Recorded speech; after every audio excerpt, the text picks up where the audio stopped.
baki mmoja, kwa maana kwamba tegemezi ilikuwa Selemani Mwalimu.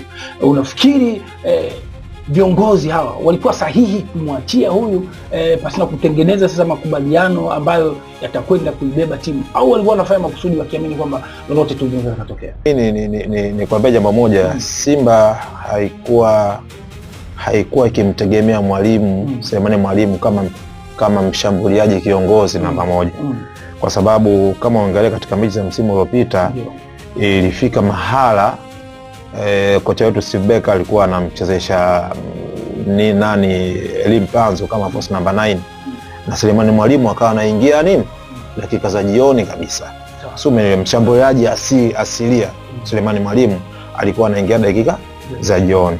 Sasa sikubaliani na wewe kusema kwamba ndio ilikuwa tegemeo, mshambuliaji tegemeo. Hapana, sikubaliani na wewe katika hilo. Wewe unaungana na viongozi wa Simba kuto kumchukua, kwa maana kwamba ilikuwa sawa tu dhamira ilikuwa sio kuto kumchukua. Dhamira ilikuwa kumchukua hizo ambazo Wydad kimsingi walizitaka. Kwa nini viongozi sasa wasijaribu kutengeneza njia sahihi ili abaki pale? Watu viongozi walifanya mipango kumrudisha Chama. Kwa nini sasa wameshindwa kumrudisha huyu Selemani Mwalimu? Na kwa nini ametangazwa mbele ya mashabiki? Washabiki mnaonekana ni watu wa namna gani? Tukisema kwamba washabiki wa Simba mshazoea kuongopewa, kutakuwa kuna makosa. Ndio hilo nilisema mwanzo hapo awali kwamba katika jambo ambalo tunatumana wao walishajua kabisa kwamba kwa fedha hii ambayo Wydad wanaitaka, unaona, nao walikuwa wanajua kabisa inavyoonekana kwamba Yanga ndio waliompandia dau. Unaona, walikuwa wanajua. Sisi tulikuwa nataka watoe statement mapema. Bwana, tumeamua kufunga dili, hatutoendelea tena na Selemani Mwalimu. Hii dili tumefunga kwa sababu hii na hii.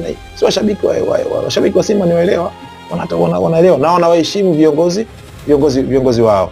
Si umeelewa? Kwa hiyo inatakiwa wazungumze mapema tu baada ya kupata hii statement. Na kama wangezungumza mapema, hata Yanga kumchukua Selemani isingewaumiza washabiki wa Simba kama ilivyo sasa hivi. Kwa hiyo nasema kwa upande wa Yanga, Selemani nilikwambia wamemchukua kwa ajili ya siasa za mpira, lakini ukiangalia kwa quality ya strikers pale Yanga, mimi sioni nafasi ya Selemani Mwalimu. Sio kama hatocheza, lakini sioni Selemani Mwalimu akienda kung'aa pale Yanga. Naam, Amiri Matimbwa mdau wa kandanda, lakini pia ni mchezaji, alishacheza ukimwona uwanjani. Na kama unataka kuona sasa Raoul Van Nistelrooy wa Temeke, Amiri Matimbwa akisakata kabumbu, nikwambie tu hii kwa ajili yako wewe mtazamaji. Mnamo mwezi wa 12 mwaka huu 2026 itafanyika ile Miburani Day. Miburani Day hii itafanyika ndani ya Temeke pale, na utaweza sasa kumuona Amiri Matimbwa akisakata kabumbu, kuonesha kwamba yeye ni mchezaji, ni striker kisheti kabisa, na hilo jina hakupewa kwa bahati mbaya. Ni katika sherehe za mkutano mkuu wa Chama cha Mapinduzi CCM kata ya Miburani, na huwa wanafanyaga sherehe zao hizo zinaitwa Miburani Day. Sasa ukitaka kuona namna gani Amiri Matimbwa haya anayoyasema ni sahihi, basi tunakukaribisha nawe hapo ulipo. Nafikiri naye atazungumza japo kwa uchache kukwambia kwamba ni muda gani na wakati gani unaweza ukaona hivyo. Hii ni Wasamalia TV na leo tunazungumza hapa na Amiri Matimbwa katika kipindi chetu kabisa maridhawa Sports Michano. Hapa tunawachana viongozi, tunawachana wachezaji ambao hawako vizuri. Turudi sasa uwanjani. Jana dimba la Amani Complex, tuliona Simba akiendelea kuwa mteja kwa Yanga. Vipi huu mchezaji?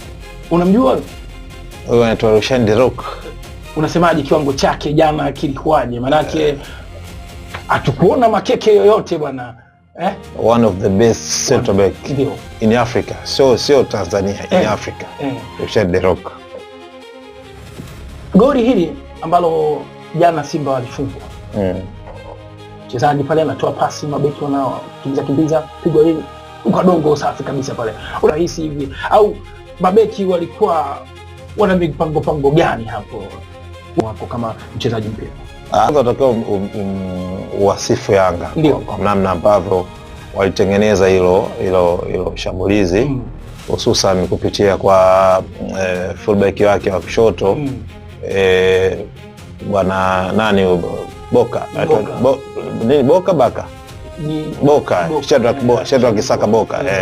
Kwa namna ambavyo walitengeneza ile shambulizi, lakini vile vile usifu na ushapu wa huyo mfungaji Kagwanda, namna ambavyo alikaa kwenye nafasi umeelewa, na jicho la Shadrack Isaka Boka kwenda kwenye kichwa cha bwana Kagwanda. Na hii haiji hivi hivi tu kirahisi. Hii inaanzia kwenye uwanja wa mazoezi, vitu ambavyo inaonekana kabisa Yanga wanyia kazi, na mimi ni msifu sana mwalimu wa Yanga. Jina lake gumu sana, ni msifu sana. Ni mtu ambaye unajua unaweza kuingia kwenye mchezo baada ya kumsoma mpinzani wako ukaingia na plani fulani, alafu ukaingia ndani ya muda mfupi ile plani yako ikafeli. Yani vile ambavyo ulifikiria wenzako watakuja wakaja tofauti.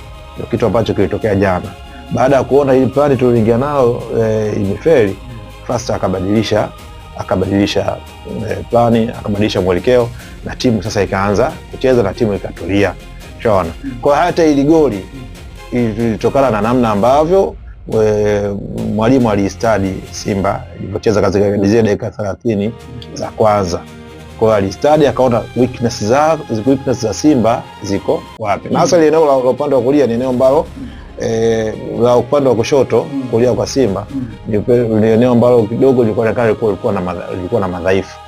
Unaona? Kwa hiyo kwa goli hili lazima msifu mfungaji na usifu timu nzima kwa namna ambavyo imestadi Simba na namna ambavyo umetengeneza ile goli. Ni goli zuri. Vipi uwezo wa kipa hapa? Naona kama kipa kidogo alikuwa ana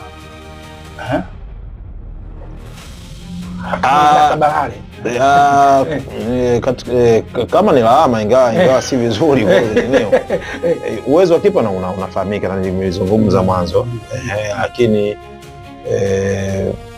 hapo huyu Kagwanda, hiyo ni free header. Mtu wa kwanza ambaye anatakiwa kwenda kummaki huyo ni huyo Ture huyo anadondoka chini. Huyo kama unaona Ture alikuwa yuko peke yake, amesimama peke yake, na mshambuliaji alikuwa yuko sawa na huyo. Kwa hiyo ni poor marking iliyofanywa na mabeki wa Simba ndio imesababisha kupatikana kwa goli jepesi kama hilo. Kwa hiyo wakati mwingine utamlaumu goalkeeper kwa sababu yeye unajua goalkeeper anapokaa yeye ndo anauona uwanja mzima. Namna ambavyo alikuwa anawapanga, inawezekana kuwapanga vizuri mabeki wake, lakini kazi ya beki nayo kuangalia mshambuliaji anayekuja namna gani utajiposition kwa ajili ya kukabiliana naye. Naam, huyo ni mchambuzi wetu Amiri Matimbwa akifafanua namna gani goli hilo ambalo limeingia. Kwa hiyo anaondoa wasiwasi wale baadhi ya mashabiki ambao walikuwa wanasema kwamba inawezekana ile goli la uchawi. Unajua tena kamati za ufundi zimefanya kazi, lakini anasema ile goli lilitafutwa, na pongezi kwa kocha wa Simba, kocha wa Yanga Mwanamiti. Hilo jina lazima kidogo ujipange katika kulitamka. Amiri Matimbwa, sasa vijana hawa wa Wekundu wa Msimbazi wanarudi jijini Dar es Salaam kwa ajili ya kujiandaa na ligi kuu Tanzania bara, na Yanga ndo mabingwa wa ngao ya jamii kwa msimu mitano tena na kuwa mfululizo.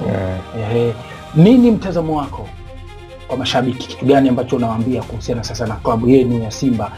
Ni kitu gani unaweza ukawaeleza ni kusudi sasa na wao waweze kuona kwamba ni wapi washikilie au nini wategemee kutoka katika klabu yao ya Simba? Washabiki wa Simba ni timu yetu, yani mshabiki wa kweli wa Simba ni timu yetu.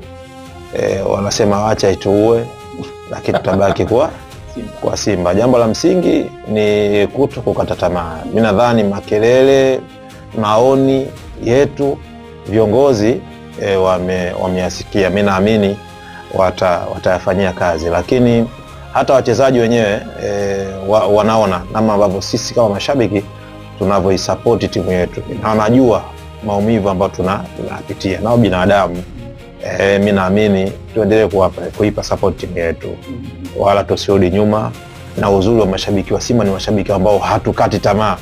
Nadhani hii miaka mitano mfululizo ngopo wenzetu wa Yanga viwanjani wangepungua, lakini sisi tunaona jezi tunanunua, Jana tumepigwa, lakini leo na jezi tunatinga kama kawaida, wala hatuna wasiwasi, na viwanjani tutakwenda, na naamini haya yatapita tu.